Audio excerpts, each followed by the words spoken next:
Hello and welcome. This is Cheryl. Thank you so much for joining me today. I can hardly believe that we're already into May of 2026. Today I'm sharing the Spellbinders clubs for May 2026. First, we have the better press of the month called Up, Up and Away. And with that is matte silver foil. I just forgot to show it here. Then we have the stencil of the month called Dots of Summer, as well as the clear stamp with coordinating die of the month called Burst of Summer. Then we have the embossing folder of the month called Poolside, as well as the 3D embossing folder of the month called Radiant Day. This is the die of the month called Ready to Roll with an adorable little cat and dog in there. Then the large die of the month called Pop of Summer. So many different elements in here. I'm going to make 2 different cards with this one. I just love all the options with that. Then we have our stitching die of the month called Stitched Sunshine. Such a simple card, but it creates such a cute one. This here is the All Crates Club exclusive die of the month called Red, White, and Bloom. And then we have the Night Sky Celebration, which is the All Crates Club bonus. This is an embossing folder for A2 cards. I'll be creating 2 different cards with that. I'm going to start off by using the Better Press of the month with my Glimmer system. I'm going to use it with both the Glimmer system as well as the Better Press system in this video.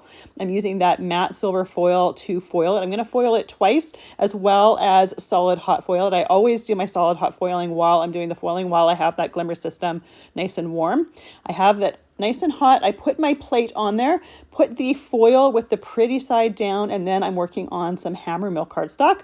Press that timer button and put the 2 plates on top. Once that timer button stops flashing, I put it through my Platinum 6 machine. You need the heat from the Glimmer system as well as the pressure from a die cutting machine.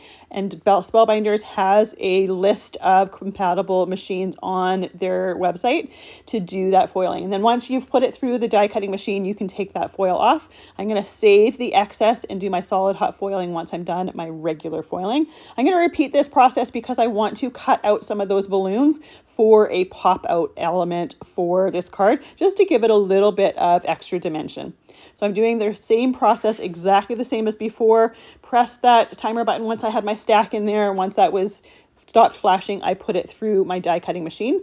I'm also going to foil my sentiments at the same time while I have my machine nice and hot here.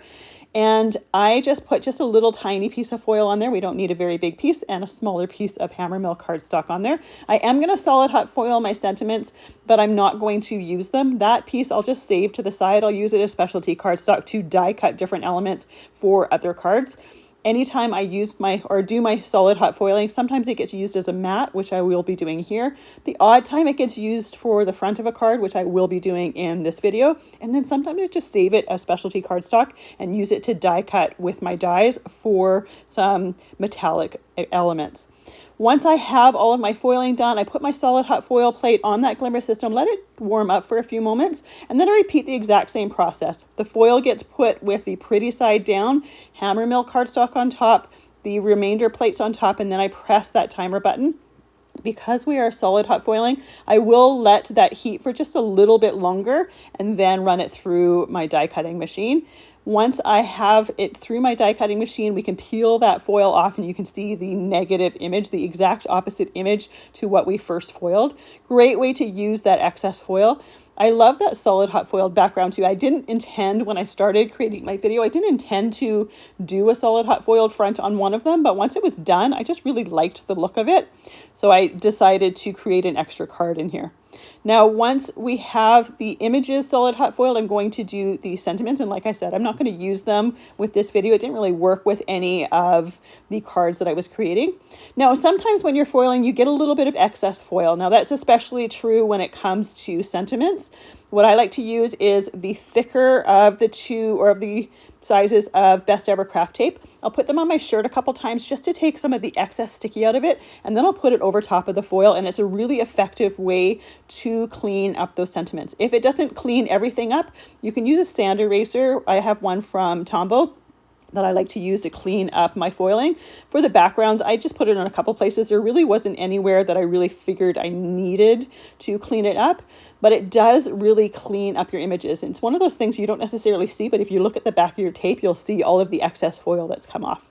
Once I've cleaned up those images, and it's definitely easier to clean them up before die cutting, I'll put the matching die for those sentiments on there, tape it in place with the thinner of the Best Ever craft tape, and then die cut it so it's ready to go for my cards that I'm going to create with that press plate background. Anytime I'm creating, I like to create my sentiments ahead of time and have a large variety ready to go so they're ready to just pick out when I'm doing my card making. So with those done, I pulled this out, was thinking about cutting them, but I realized I wasn't going to use the solid hot foil sentiment, so I just put it to the side. Now I'm going to use my detailed cutting scissors in order to cut out those hot air balloons. I'm going to cut out all of the ones that we have an intact balloon. So any of the ones that are towards the side of the cardstock where they're not intact, I'm not going to be using those at all. You could, like there's one at the bottom where it's just the basket that's missing. You could, if you wanted, cut that out and just leave the basket off and use that as a 3D element. But I wanted to have only ones that had intact balloons with this, so I opted not to do that. I ended up with 8 balloons. I'm going to use 5 on one card, 3 on another. I like to use odd numbers. You could color them however you want. I'm opting to ink blend them with some interference inks. That way we have that vibrant color, but when you tilt them into the light, you get that little bit of shimmer on them as well. I'm using a piece of printer paper to mask off the basket of the balloon. I'm going to color that at the end. So that first color of interference ink we had was Sweet Treat. This one here is Opal Blush. Now I am using them just as inks that have some shimmer to them. I have a whole playlist with interference inks, so if you want to see more ways using them, you can find more ideas in that playlist. The cool thing about interference inks, it's like 2 pads in one. You have a color that shows up on white or light cardstock, which is what we're seeing on these balloons, and then you have a completely different color that shows up on black or dark cardstock. That's why you see 2 different colors on the pad. This one here is Pink Champagne. The green was Summer Garden. And then lastly, I'm going to be using Fruit Salad on the last 2 balloons.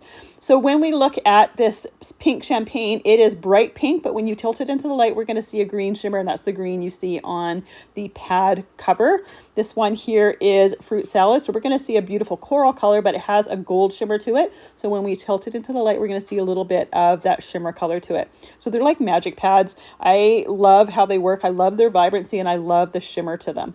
So here are those finished ink blended balloons. You can see a little bit of the shimmer. You can see more of it on the mat than you can see on the cardstock in the video, but I am going to set them to the side. Now, because these were foiled, that foiling completely resists the interference ink, so we don't have to worry about it. We can still see that foil through it. For my background here, I'm going to trim it down to 3 3/4 inches by 5 inches. I'm going to use one of the solid hot foiled pieces for my mat, and that is going to be trimmed to 4 inches by 5 1/4 inches. And I do typically like to trim them down before ink blending my background. When I'm doing my ink blending, I like to create some areas around the outside edge that are darker, and I don't want to trim those off. So I like to trim them ahead of time and then do my ink blending. I'm using some Tumble Glass Distress ink on that background there with a large blender brush. And you can see I specifically went darker on some of those balloons than, or some of the edges than others. I just think it looks a little bit more interesting. For this card, I'm going to be using 3 of the balloons. I have 5 here because I wasn't sure which one I wanted to use 3 and which one I wanted to use 5 on, but I am going to use 3. Now for coloring in the rest of the balloons, I'm choosing to use some masking sheets from Gina K to create a mask and do ink blending with those interference pads on the background for the balloons that aren't going to be popped up with the pop dots at the end. Now I'm using half a sheet of that. I'm going to put it right in my butter press system, use just some Memento ink on it to create that background on the masking sheets, and then I'm going to use my detail scissors in order to cut that out. Another option here would be just some printer paper. The cool thing about masking sheets is it's like a large post-it note, so it will stick down and it makes it really easy, but it does come up really easily as well. So you could, again, use printer paper or just some scrap paper for this. I'm opting to use the masking sheets. It's just going to make it a little bit easier because it will stick down and I can reuse that piece over and over. Because we have several balloons in this background, I can create several different masks here. So I'm just using my detail scissors to cut out that balloon, and I'm cutting it out without the basket on the bottom because I want to color it with a Copic marker. Once I'm done, I'm going to color all of the baskets in very quickly and easily. It's a really tiny area, so I don't need to do that ink blending. Now, another option here would be to color these balloons with Copic markers. You could use distress inks. You could use dye-based markers if that is your cup of tea. So there's many different ways that you could color them in, but I did find, especially when doing ink blending, that creating a mask with the masking sheets was such an easy way to do it. So I have my piece here on my sticky mat. I want to make sure that my background is going to stay in place, and I'm starting with the lighter colors and working my way to the darker colors. So I'm starting here with some Sweet Treat. I have my balloons that I'm going to put pop dotted onto this background to the side there. So I'm using those as a guide to figure out where I want the different colors of balloons. I don't want two of exactly the same color to be right beside each other. So I am trying to pay attention to where the balloons I have that are going to be popped up are, so that I can choose which colors to do which balloons. Another option here is to not even have those pop-up balloons and just do your background flat, but I always like to have a little bit of extra dimension, and those pop-up balloons are going to help with that. So you see, as I'm working, I'm putting those extra, the fussy cutout balloons on top of there to pick and choose where I'm going to put my colors as I'm doing it. The next color I'm going to be doing is the Opal Blush. This is a blue that has a pink interference to it. Now, because I have that Sweet Treat on there, that blue and that yellow are actually going to combine, and we're going to create kind of a tealy color. If you want to avoid that, another option is to use one of the other areas with balloons and create a new mask for it. I don't mind the colors blending together. It creates a new color and it coordinates with them. But just know that that ink is going to stay a little bit wet on the surface of those masking sheets. If you don't want to blend the colors, then create a new mask for it. They're really easy to cut out. They're really simple shapes, so it's not hard to do. Yeah, just know that the colors are going to blend together. That's one of the reasons why I started with the lighter colors and then worked my way to the darker colors. Next, I'm going to be using some fruit salad to do a couple of the colors, or a couple of the balloons. So this one is the coral one that has the gold interference to it.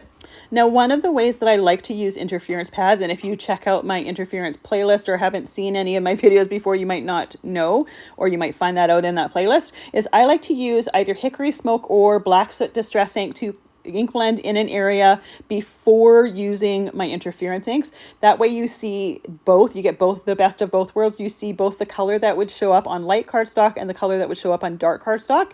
If you wanted, they would work well for these balloons. However, I would use a separate mask for that distress ink and do that first. Do all of the balloons you want that effect on first, then do your colors with a completely different mask, because those interference brushes will pick up that ink on those masking sheets. Like I said before, that ink takes a little while to dry on the masking sheet, so you want to do it with a separate mask. But that's another great way to get a completely different look.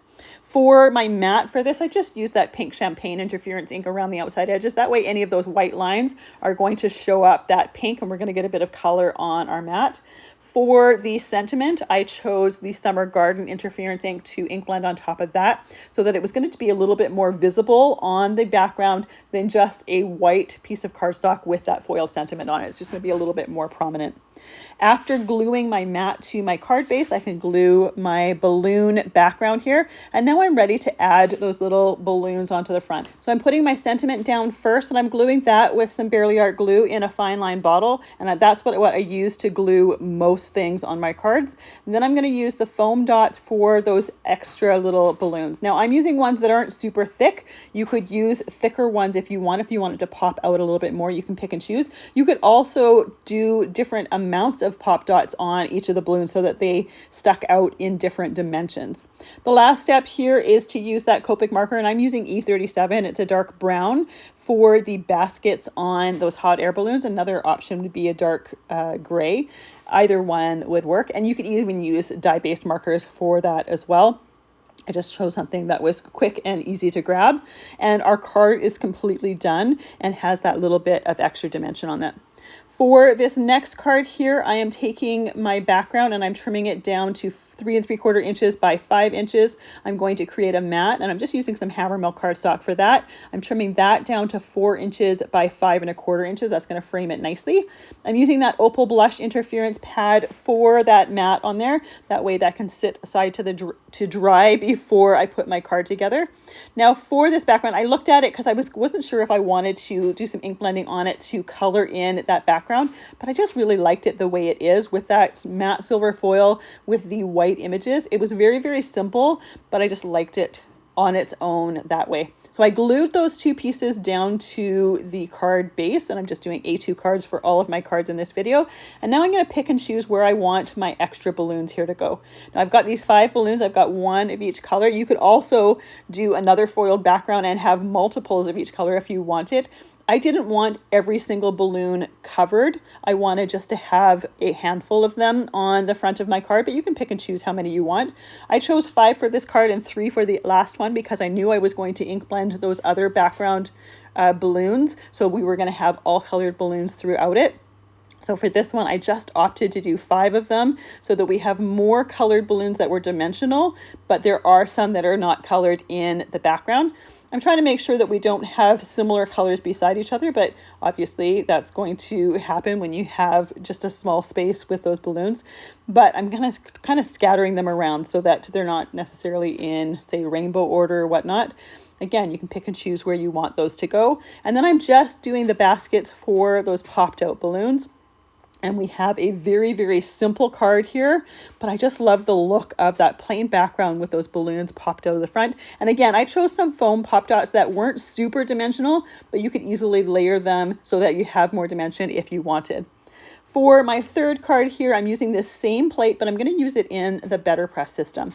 I'm using it with some distressed watercolor cardstock because I want to watercolor those balloons. I thought this would look like a beautiful, brightly colored watercolor background for cards. And again, I'm using distressed watercolor cardstock here because I like the bright white color of it. You could use whatever watercolor cardstock is your favorite. I am using the flatter side of the cardstock.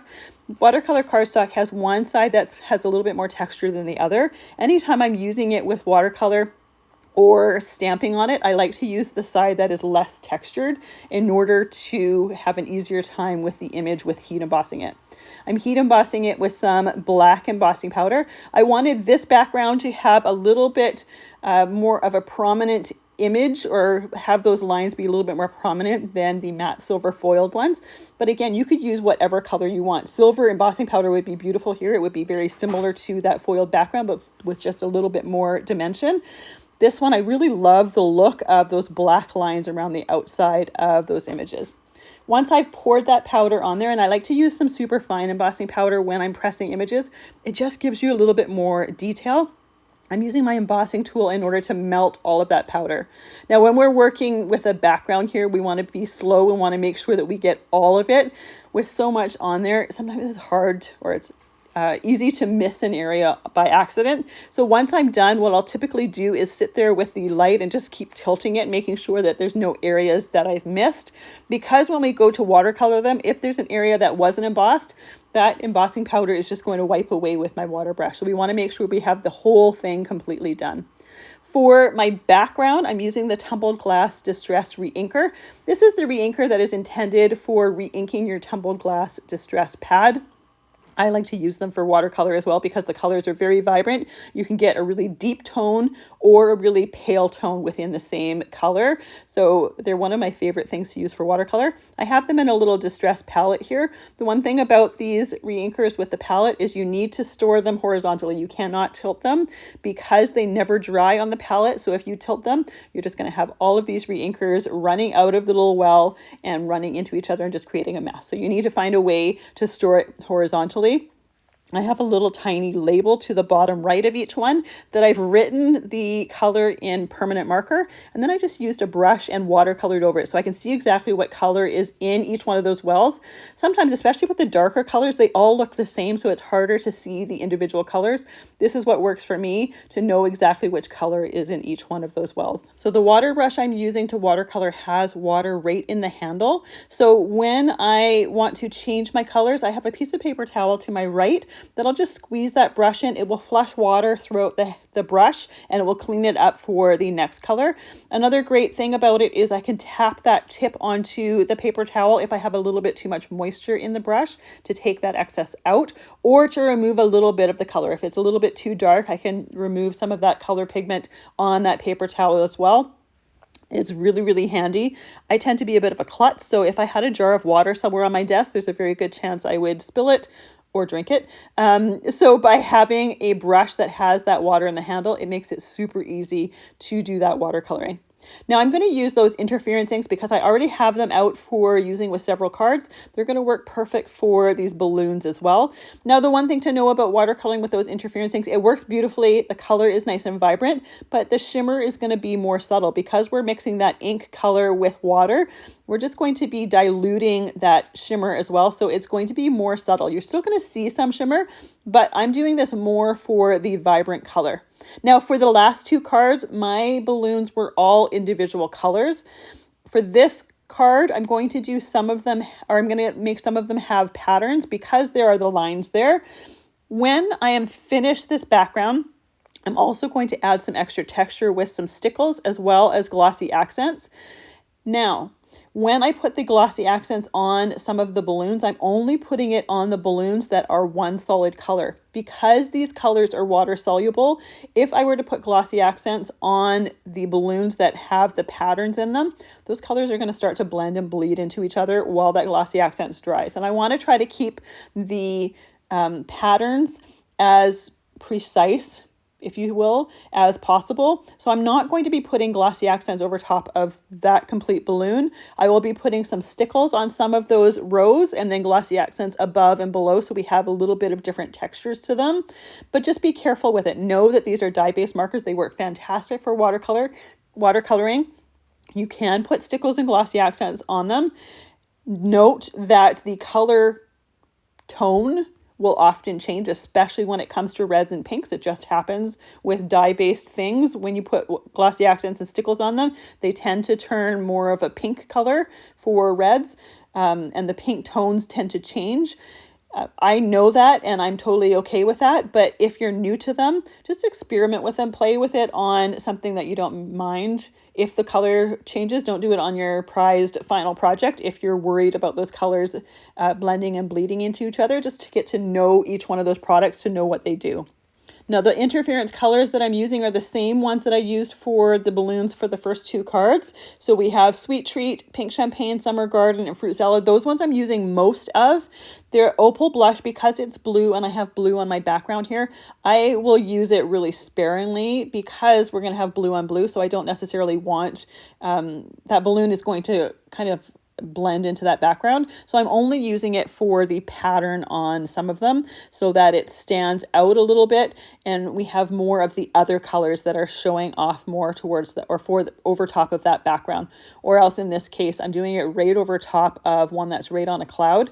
Now I opted to keep my clouds white. You could, if you wanted, use like Lost Shadow Distress ink if you wanted to add a little bit of a shadow to them. This background is fairly busy though, so I thought we weren't going to lose anything by not watercoloring those backgrounds. So I figured I would just leave them plain. The last step here, I'm using that same Copic marker for the baskets on the water balloons. Now, the one thing to be careful of, I heat emboss this background.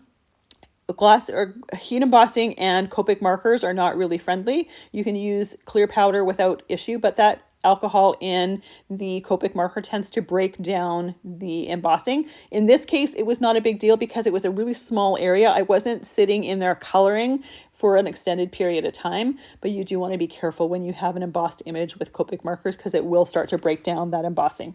Now for my sentiments for this, I could use the foiled sentiments that I had for the other two cards.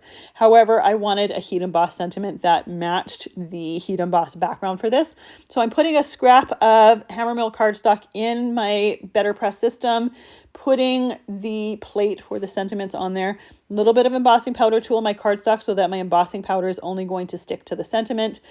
Put the Versamark ink on that plate, put the clear plate to the base, ran it through my die cutting machine, and now we can add that embossing powder to those sentiments. Once we've tapped that excess off, we can heat emboss the sentiments and then die cut them just like we did with our foiled sentiment.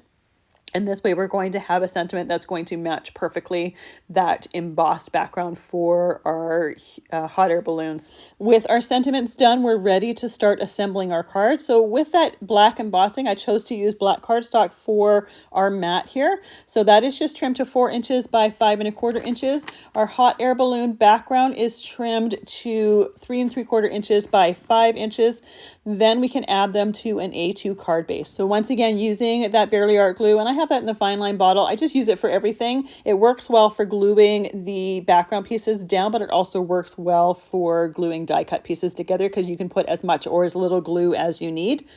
Once I have the mat and my watercolored background done, and I did wait until it was completely dry before starting to assemble. You don't want to make, or you want to make sure that your watercolor background is completely dry. Otherwise it continues to dry while you've got your card glued together and you get a warped look to it.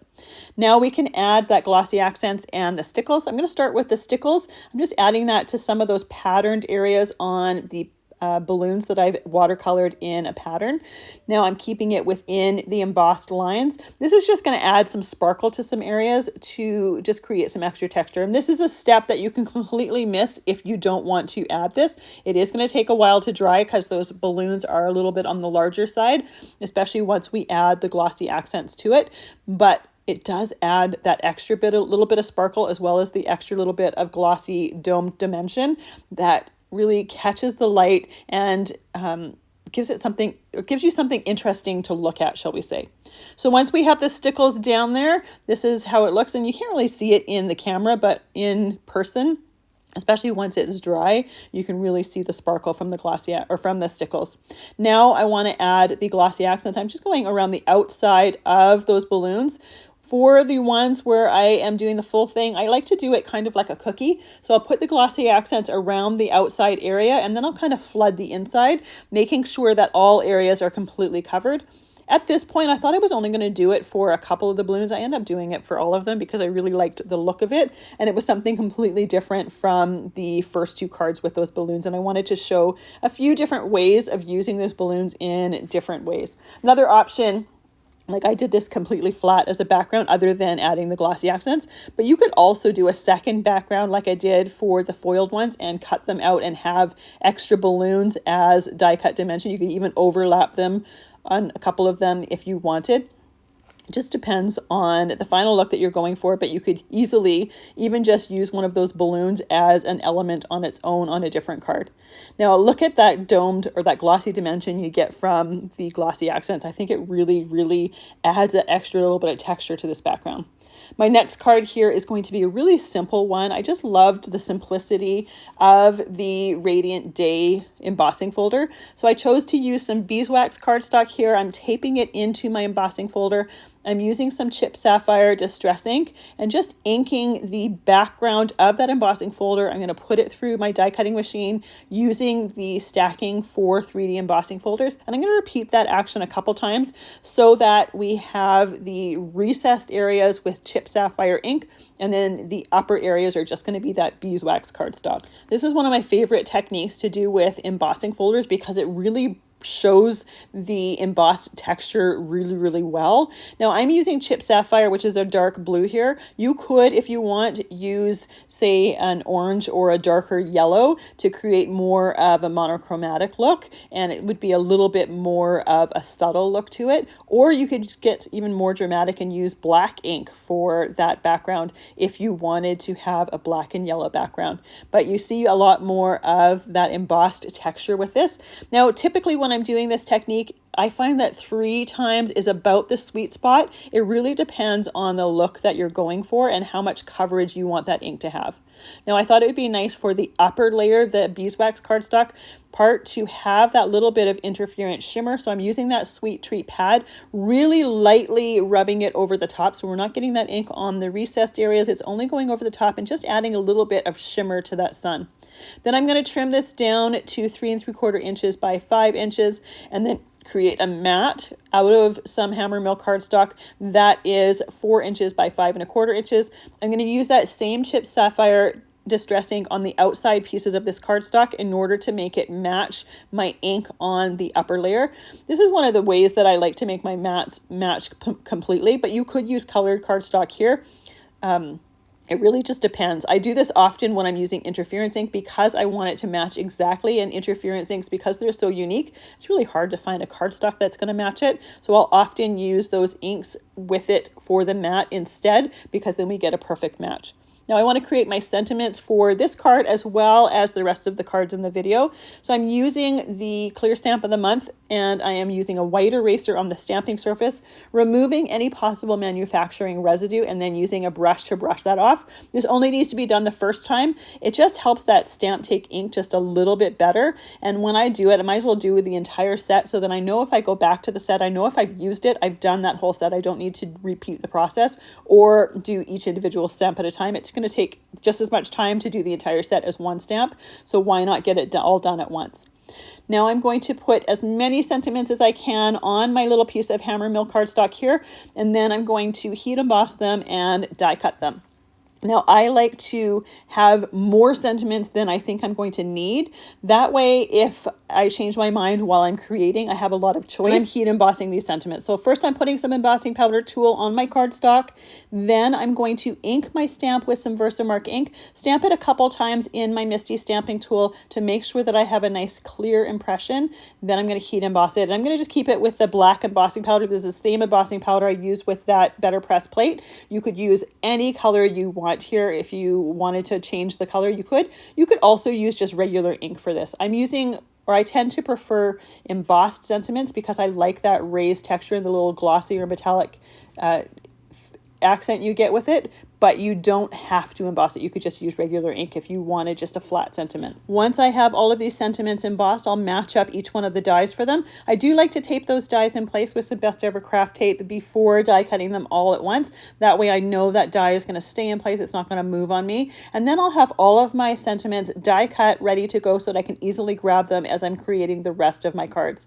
There was one sentiment there that it didn't completely emboss. There was an area that didn't must have not have had enough ink on it, so it embossed kind of weird. So I'm not using that one. I just left that one alone on the cardstock. There's no point in die cutting it if I know I'm not going to use it. Now I'm ready to assemble this card, so I'm going to glue down that mat first. Then I'm going to glue down my embossed background and then add one of those sentiments to the front of the card. Now, like I said before, I kept this card super simple. I used that Sweet Treat over the whole surface. You could, if you wanted, use masking sheets or paper to mask off different areas if you wanted different colors of ink on the different squares of suns if you wanted. I decided to add just a little bit of extra texture with some stickles. I thought it would be fun for those sun rays to have that little bit of glittering or glitter on it from the stickle. So I'm just running along the upper edges of those embossed pieces. I don't want to do the entire thing. I still want to see that cardstock there, or the beeswax cardstock with that Sweet Treat ink on there. And I do think that having, when it comes to stickles, less is more. So a little bit is good. I think too much just kind of takes over. If I wanted the entire surface to be glittery, I would have used some glitter cardstock. I think it would have had a little bit of a different vibe to it, but I'm just putting a little bit on the edges. It's just going to be a little bit of extra texture and something to catch the eye, as well as that shimmery ink. So once I have the stickles on here, I'm going to leave it aside to dry while I continue on with my next card. Because they're just little thin lines on it, it's not going to take a whole lot of time, but it does add that extra little bit of texture to it, and it really enhances it. So the next card that I'm going to be creating is going to be using the die of the month. They're ready to roll. I have everything die cut here, and I am using some treasured cardstock for this. For the suitcase, I'm using the aquamarine treasured cardstock in the brushed finish. Those treasured cardstock packs, there's 15 sheets total in them, 5 different finishes. So there is 3 sheets of each one of them. They're a great way to just add a different texture to your cards. I'm going to glue those pieces together. The one thing to know about that treasured cardstock though, because it has a non-coat or a non-porous coating on the top of it, it does take a little bit longer to dry. I realized here that I had missed a piece. I did have it die cut. I just completely missed it. So you want to make sure that you have all of your pieces together before you start to assemble. And when gluing on top of that treasured cardstock, you want to make sure that you give it just a little bit of extra time to dry. That glue will totally dry in the cardstock, but it does need just a few extra seconds, if you will. It's not going to take minutes longer, but it does take just a little bit longer for that glue to start to grab. Now, after we have that suitcase together, because it was going to take a little bit longer, I chose to do that first, so that could be gluing while I'm assembling the cat and the dog. And for the handle as well as the wheels, I used some onyx treasured cardstock in the brushed finish. It kind of has a little bit of a silk look to it, which didn't really matter for the suitcase, but it's going to matter for one of the other cards that I'm creating. So I chose that finish based on the other card that I was going to be using it for. Now I have the little pieces to the cat together. I'm using my handy tool set from Spellbinders with the tool with the wax tip.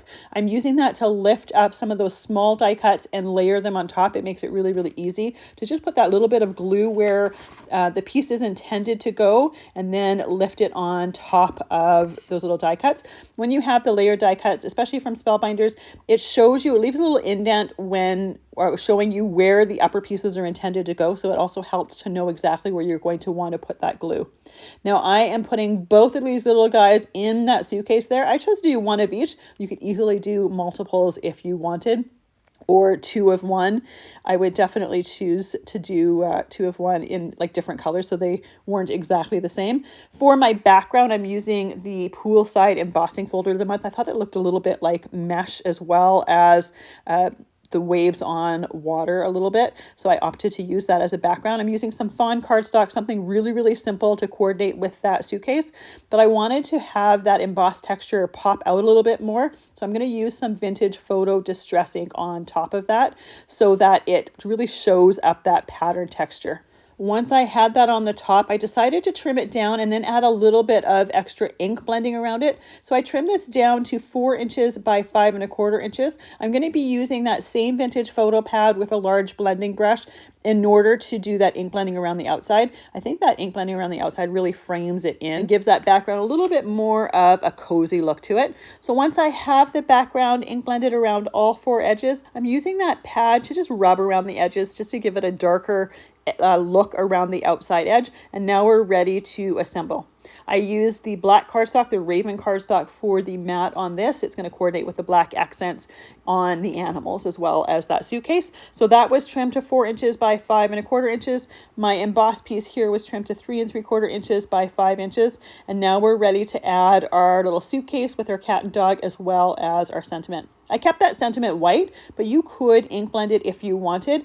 I opted to keep it white so that it would pop up over that embossed background. Another option would be to ink blend it with a color that kind of matched the suitcase if you wanted them to coordinate together. Then we have our finished card here. Now, if you wanted to add a little bit of extra texture, you could use some glossy accents on the cat and dog ears, but I kind of thought we had enough with that card, so I opted to leave it on its own. For the next 2 cards, I'm going to be using that Pop of Summer large die of the month. For this card, I'm going to do the drink can, I think it is, as well as the straw, the umbrella, and the little slice of lime. I have them die cut out of a bunch of different colors. I kept the colors, or I chose the colors similar to the interference pads that I was using, but I kept them more of a light color so that when I went to do ink blending with those interference pads on them, we're still going to see those interference colors, and it's going to add that little bit of shine, that little bit of shaded color to it, and enhance these little die cuts. I'm using that same Barely Art glue This is where it really comes in handy, especially this one and the last one and the next one, assembling those pieces. The liquid glue gives you that wiggle room to shimmy those little die cuts in place, especially when you're layering them on different pieces to assemble together. I find that it's really handy to have that liquid glue. For my background, I'm going to use that stencil of the month, the Dots of Summer, and I'm going to ink blend them with those interference pads. However, I'm not going to be doing them completely solid ink blending. I'm going to do some areas that are lighter and some areas that are darker.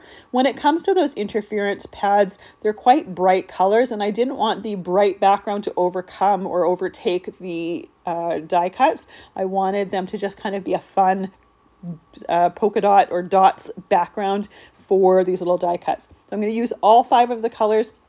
There are 5 different stencils in this set, so it worked out absolutely perfect.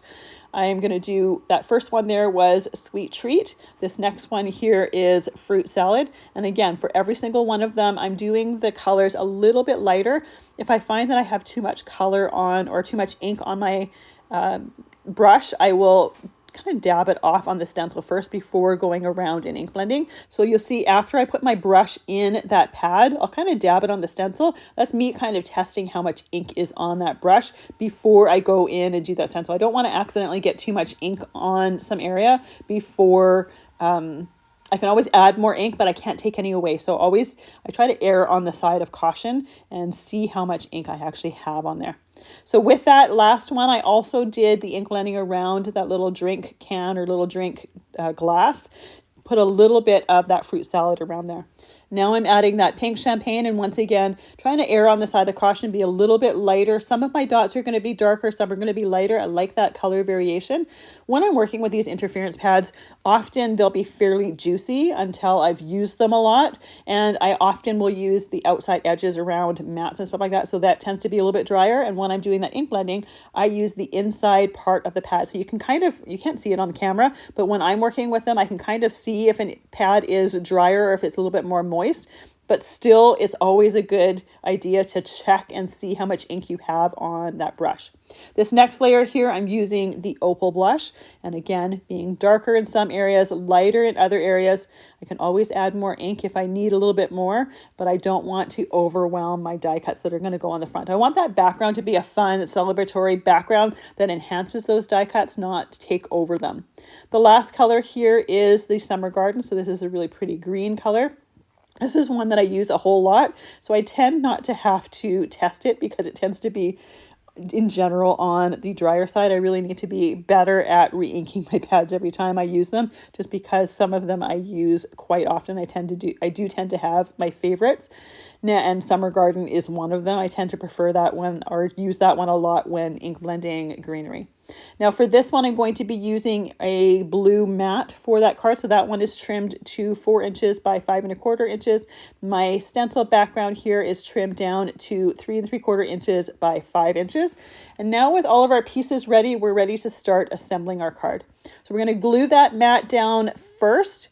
Then we're going to glue our stenciled background. And then we can start adding our little die cuts to the front. Now, in between putting my pieces down, I have an acrylic block that I will often use that will just hold everything down nice and flat while I'm adding glue to other pieces. This is just, especially for some pieces, because some pieces the glue likes to start to curl it or whatever, or if I've done a watercolor background, like for the hot air balloon background, watercolor paper tends to ripple a little bit. So I do find that putting die cuts down or putting pieces down and then putting that acrylic block, it just helps it hold in place. Another option or another thing when I'm doing a lot of die cuts, you'll see that in a couple cards when I'm doing the red, white, and bloom, using that die set. I use a lot of die cuts and greenery and stuff like that, and sometimes they like to start curling up because I have so many layered on top. I do find that having an acrylic block or something heavy to put on there helps hold all of those pieces down while they are drying. So in the end, we have a really fun background there with the die cuts on the front. For the next card, I'm going to be using that little bird in this set. I just thought he would look so fun with all of the different colors to him. So I have him die cut out of a bunch of different colors. I've got some rainforest here. I've got some orchid, blush. We've got breeze cardstock, coral cardstock. So we've got a lot of colors. I wanted him to look like a tropical bird. I'm using a little bit of those interference inks around the outside edges just to give them a little bit of ink blending, a little bit of shimmer. I figured because there were so many colors going on with this little bird that we would keep the card itself simple. And I just thought he had so much personality to him. So when I have die cuts like this that have a lot of pieces, what I typically do is lay them out on my desk. Close to the piece they go underneath or on top of. Make sure that I have all of my pieces there and ready to go. It keeps everything nice and organized. Sometimes I find, or I think that when it comes to die cuts that have a lot of pieces, it can get overwhelming. However, I also find that those are the ones that have so much more detail that are really impressive once they're done. So by organizing them here, it makes it really easy for the assembly to know exactly where everything is, know which piece goes on top, have it all ready to go. It just makes that assembly process a lot easier and a lot less overwhelming, especially if you're new to layering die cuts like this. Now I'm also using that handy tool set, the tool with the wax tip on it, in order to lift some of those lighter or some of the smaller pieces. I think that tool makes it really, really handy and convenient for that. So once I have all of those pieces ready to go, I can set him aside and get the rest of my card ready. Like I said, I'm going to keep this one really, really simple. So I have one of my pieces here that I'm trimming to 3 3/4 inches by 5 inches. That's where my little tropical bird here is going to go, as well as my sentiment. And then my mat is going to be trimmed to 4 inches by 5 1/4 inches. And I'm going to use that opal blush around the outside edges. It's going to coordinate with the shimmer on the die cut pieces that have that opal blush on it. I just really like the color too. I like how it is blue, but it has that pink shimmer to it. I think it looks really great with that tropical bird. I'm going to glue that to the base of my card. Then we're going to add the upper layer, and then finally our bird and our sentiment. So we add that upper layer there. I kept them white and I kept it flat, but you could use one of the embossing folders for that background if you wanted to give it some extra texture to it. That would look fabulous as well. But I really wanted that white background with that beautiful colored bird in the front of it. I chose to keep my sentiment plain white with that black embossing on there, but you could also use that opal blush or one of the other interference colors in order to color that sentiment.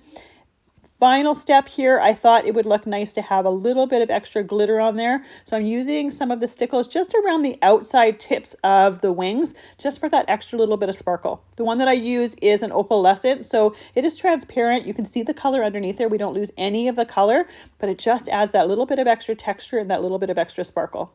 The last step here is using some glossy accents on the beak, just to give it that extra bit of shiny domed dimension to it. Again, super simple card, but that bird really steals the show. He's just so adorable. For the next card, I'm going to be using that stitching die of the month.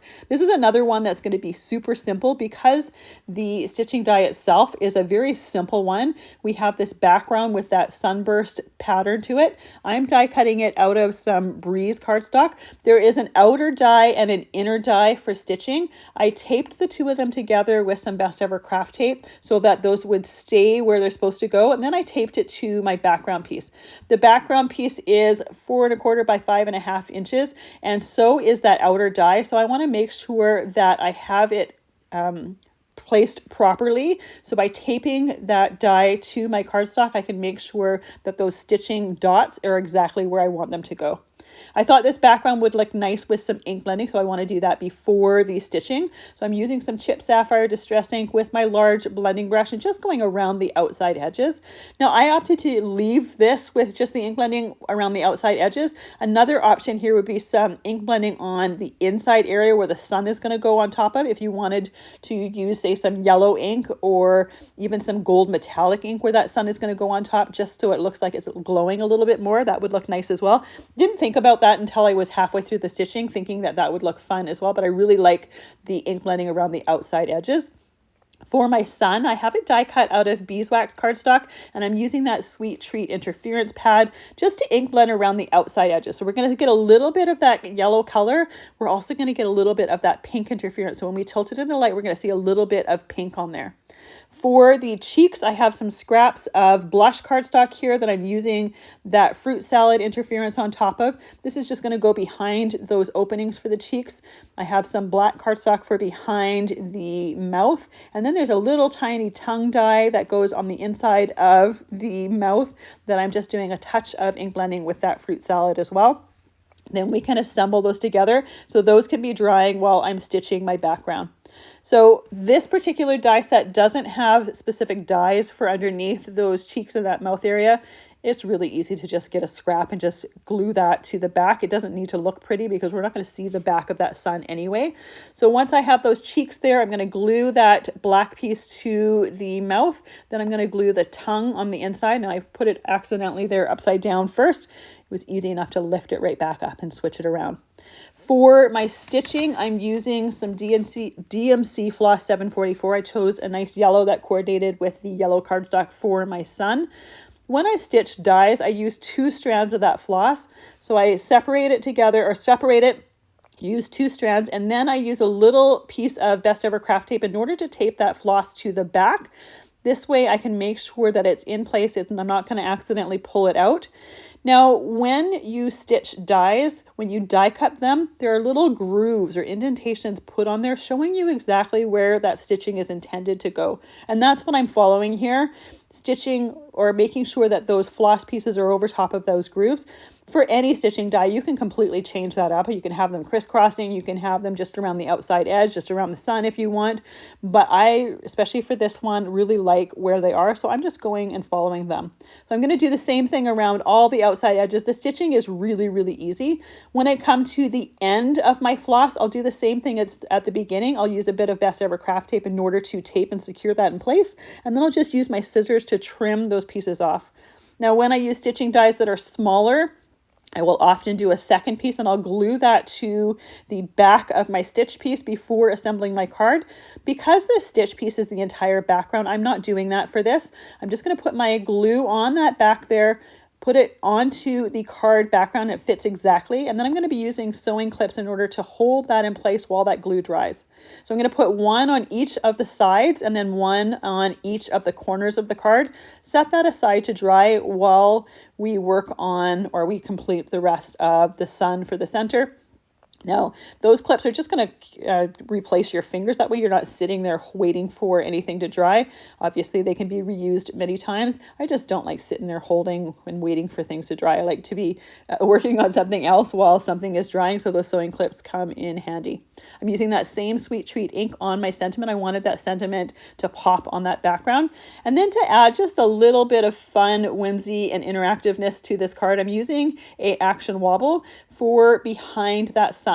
It is going to go down nice and flat so you can put it in a regular envelope, but when you pull it out of the envelope, that sun is going to pop out. It's going to wiggle and jiggle just a little bit. So it just adds a little bit of extra movement, just something a little bit different to our sun here. It's a super easy thing to use. It has adhesive on both sides. You just peel the backing off, glue it to whatever element you want, in this case the sun, and then glue it to your card.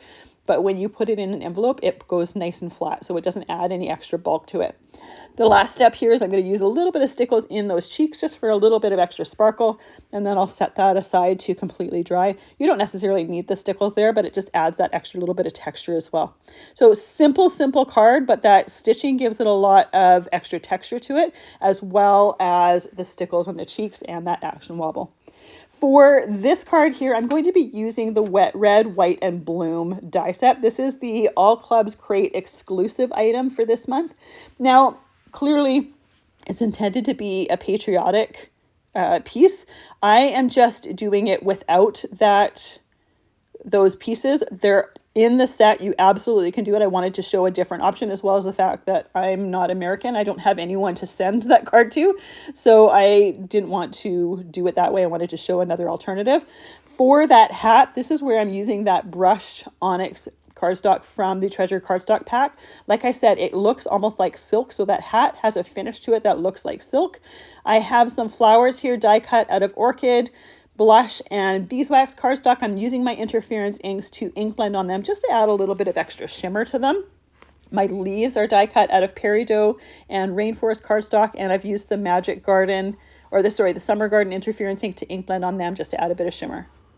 For those orchid flowers, I used the pink champagne to do my ink blending. For the blush colored flowers, I used the fruit salad to do my ink blending. And for the beeswax flowers, I used Sweet Treat for that ink blending. Now I'm using the Poolside embossing folder for the background. I'm not going to do any ink on this. I'm just doing white cardstock and embossing it, just leaving it just for a little bit of texture in that background. I have that embossed. I'm going to trim that down to 3 3/4 inches by 5 inches. And for the mat for this card, I'm going to trim it down to 4 inches by 5 1/4 inches to coordinate with that top hat in this card. Now, when I trim down my embossed piece, I typically like to trim all 4 sides just in case any of the measurements or the squareness is skewed while I'm doing that embossing. Just one of those things that I've done out of habit.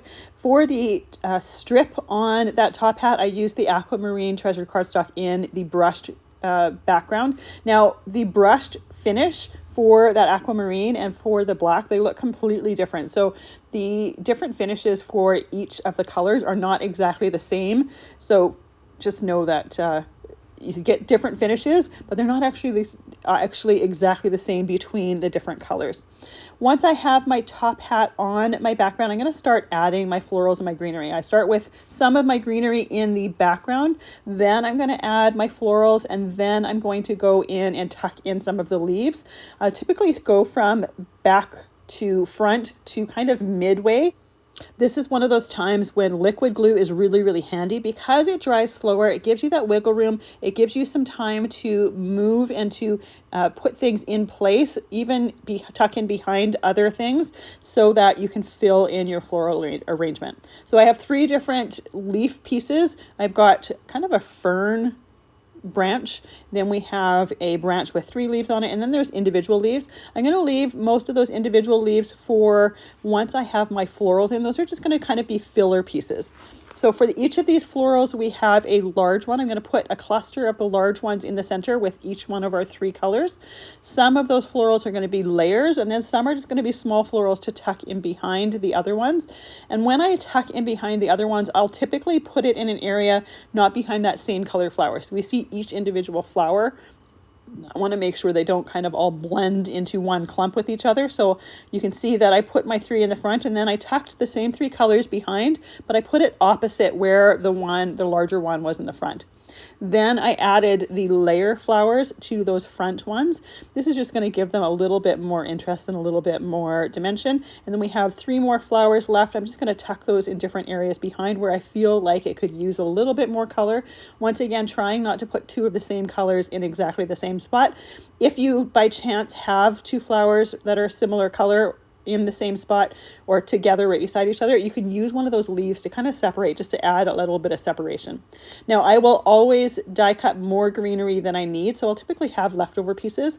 Those pieces I'll just put in a Ziploc bag and put it with that die set, so next time I'm working with that die set, I may already have some pieces ready to go, ready to use, so they won't go to waste. So here is the finished floral cluster. For the centers of my flowers, there are dies to do for the centers, and you could use the matte solid hot foiled pieces that I didn't use from the sentiments at the beginning to die cut and add those. I chose to use some silver nouveau drops, so not only do we have that silver color there, but it also has that domed dimension, and it just finishes those flowers. Another thing that I will typically do is just use stickles in the centers of flowers to give that glitter, but also that dimension. For my last 2 cards, I'm going to use the Night Sky Celebration embossing folder. Now, I had only intended to do 1 card with it, but while I was working with that 1 card, I was curious about something for a second one, so I opted to do that while the first one was drying. I have a piece of white hammermill cardstock here. I am doing that same technique that I did with the Sun embossing folder. I taped it into my embossing folder, used the chip sapphire distressing on the opposite side. This is a 3D embossing folder, so we need to use the stacking for 3D embossing folders. I'm going to repeat that process and ink the chip sapphire multiple times to make sure we get some coverage on the back. And once again, you can do this as many or as few times as you want. I do want to build that color up, but I don't necessarily need it to be dark navy. What I plan to do once our background has enough color on it, I'm going to be using those interference colors to color the upper layers, the fireworks part of this background, and really give it some color. And because it's going on the white cardstock, because we're only inking the background, we're going to have some vibrant color with this. So there's going to be a lot going on with this background. So the only thing I'm adding to it is a sentiment. I'm not adding any more die cuts because I don't think it really needs anything. If you wanted, you could add, say, those fireworks one from the red, white, and bloom die set. You could add some of that to go with it. but I didn't think it needed it. I think it has enough going on as is. So I got to this point and thought I had enough ink on the back. So I want to use a gold ink pad, and I'm just using that lightly on the corner of the ink pad to ink the stars in the background. I'm doing this before I go and ink the fireworks in my background. Now you can't see it because the background color is has a lot of different color variations to it. Some of that gold is getting on the background really, really lightly. But again, because we have a lot going with this background, it's quite forgiving. So it doesn't need to be absolutely perfect. Once we have those stars colored, I'm going to color some of the individual fireworks, and I am using the ink blending brush with that, starting at the center of the firework and kind of doing a circular motion going around the outside, around to the edge of that embossed area. For this, I don't mind if I get some of it on the background. I want to get the upper areas for the edges, the outer edges of that fireworks just on the upper area, but for the center part, I don't mind if we get some on the lower areas or the recess areas of that. So we're just adding that color. It's also going to have that shimmer from the interference ink to it. Now, what I decided to, once I was completely done, I added some stickles to it too, so it adds a little bit of extra sparkle. I just thought it added not only that texture, but it finished off the fireworks with those sparkle, and it really suited it. So because this background was blue, I chose not to use the opal blush for the fireworks. I only used the Sweet Treat, the pink champagne, and the summer garden, as well as the fruit salad. Then I trimmed down my mat to 4 inches by 5 1/4 inches, and my embossed piece down to 3 3/4 inches by 5 inches. So this has, again, a lot going on with it, so I don't think it needs anything extra. I wanted to keep the mat really simple. I chose to use the gold pad that I had used to color the stars for the mat here. You could use gold cardstock. This is just an easy way to extend your specialty cardstock. This way, the gold that is used for that mat matches exactly the gold that was used for the stars. And I use that same pad to ink blend around the sentiments as well. So that is going to coordinate with that as well. Now we're ready to add those different layers together. So first we're going to add that mat to the card, and then we're going to add our fireworks piece. Now I had not intended to do a second card with this background, but while I was creating this one, I wondered what it was going to look like if I used dark cardstock and then used those interference inks on the embossed background for my fireworks. So we're going to do that while waiting for these stickles here to dry. I chose to do the stickles, and I'm doing it on all the little areas of those fireworks because fireworks sparkle. They have a lot going on with them, and I just thought it suited it really, really well. So I do put it on all the different I don't know what to call them, things going out from the center of the fireworks. I put it on all of them for all of the background, and then we need to wait for that to completely dry. And really, I did a lot of it off screen because it was really repetitive and you can't really see a lot of detail while I'm doing it. So I did it even for the ones that go over the edge because I thought it just added so much. When I started, I had only intended to do it to some of the inner ones, so just some of them were going to have the stickles, but I really liked how it was looking, so I ended up doing the whole thing. So I grabbed a piece of indigo cardstock, and I'm using that embossing folder again, and we're going to repeat the same process. The only difference here is because I have dark blue cardstock here, I'm not blending or I'm not inking that background. There's no point, we wouldn't see it. So I'm going to do the same thing with those ink pads. I'm going to use that gold pad just in the corners for those stars. I'm using the corner of the pad because I have a little bit more control. You want to make sure not to press too far down. Now, because we already have the background, or the entire thing is dark, the colors aren't going to be as vibrant on this. We're going to see the gold, but it's not quite as bright because we're not doing it on white cardstock. The same is going to go for those interference colors. We're not going to see the color that shows up on white or light cardstock. We're going to see the color that shows up on black or dark cardstock. So this is the pink champagne. We got bright pink that shows up on white or light cardstock, but the color that shows up on black or dark cardstock is green. So it's kind of a silvery green. So we're going to be seeing that. Sometimes when you use the interference on the dark colors, you see the dye part, the color that shows up on white or light initially, but then it soaks up into that cardstock and we only see that interference color. Now we're using the summer garden, so this would show up as green on white or light cardstock, but on black we're going to see that blue. And some of the areas you can see it right away, and then as that dries, you can see on the upper area. So this is a lot more of a subtle background than it was for the other card that we made because we're using different colors here. This one here is the Sweet Treat. So on the white or light, we normally see the yellow, but on this, we're going to see a pinky coral color because that is the interference color. So another option here would be to use the Lisa Horton metallic inks. Those are fabulous as well. And those show up nicely on both white as well as black cardstock. They just have a different look to them. So that would be a fun one to use here as well. So if you don't have interference inks, but you have colored metallic pads, opt for those or try those and see what shows up. So this last one here is Fruit Salad. So normally on the white or light, we would see the coral color, but on this black or on this indigo cardstock, we see the gold color. So for this card here, I'm doing a matte out of black cardstock that is trimmed down to 4 inches by 5 1/4 inches. I'm going to use that opal blush. So we're going to see the pink. You can see the blue color that shows up on my surface here, but the pink color is going to be what shows up on that black cardstock. My fireworks piece is trimmed down to 4 inches by 5 1/4 inches. And I use that same opal blush on the sentiment there. So we're going to glue the matte down first on our A2 card base. Then we're going to glue our embossed piece here and add this to the card. Now, because I liked the stickles so much on the last one, I'm also going to be doing the stickles on this one because I really think it worked well with the fireworks and I think it really enhanced the fireworks themselves. For this one, I put the sentiment towards the top of the card. Now, this is a lot more subtle. You can see more of the colors in person than you can on the video. The video never ever shows a lot of details that you can see in real life or by the naked eye. But I'm going to do the stickles exactly the same way as I did with the last one. I'm going to do most of it off screen because it's really repetitive, but it really finishes off those fireworks. And it's especially effective once it's dried. Once it's dried, you don't see the glue part of the stickles, you only see the glitter part. And you can see after I've let it dry, those fireworks seem to be brighten up. But as I'm tilting into the light, you see the light catch on the glitter from the stickles. You still see all of the color from the interference part of the interference ink, but that stickles really sets them off.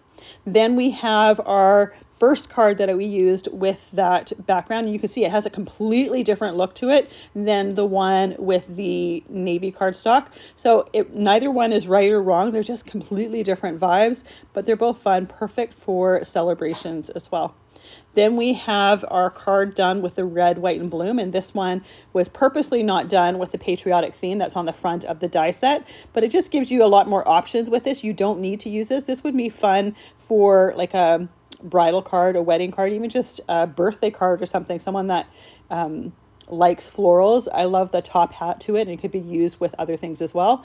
Then we have our stitching die card with that sun on the action wobbler to give it a little bit of an interactive element. Just takes it to the next level. Our adorable little tropical bird, I just think he's absolutely adorable, and I love all of the colors to him. That one, there's so many colors to him, and it would be perfect to use scraps of cardstock because a lot of those pieces are fairly small. Then our card done with the stencil Dots of Summer background with the other dies from that large die of the month. Then the one with the small die of the month, the little suitcase with the cat and dog. They're absolutely adorable. I always love little animal characters.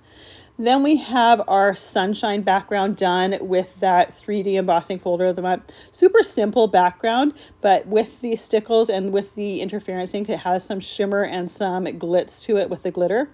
Then we have our different cards created with that better press of the month. And I just love this one here with the watercolor, but with the added glossy accents and stickles, it really gives it some more texture and helps it to catch the light.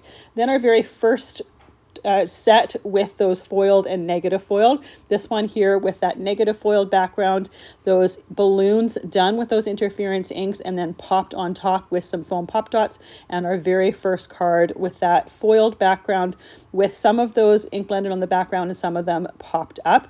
You can find all of the supplies that I've used listed and linked down in the description box below. Thank you so much for joining me today. I really appreciate all the time that you spend with me. I hope you have a fantastic day.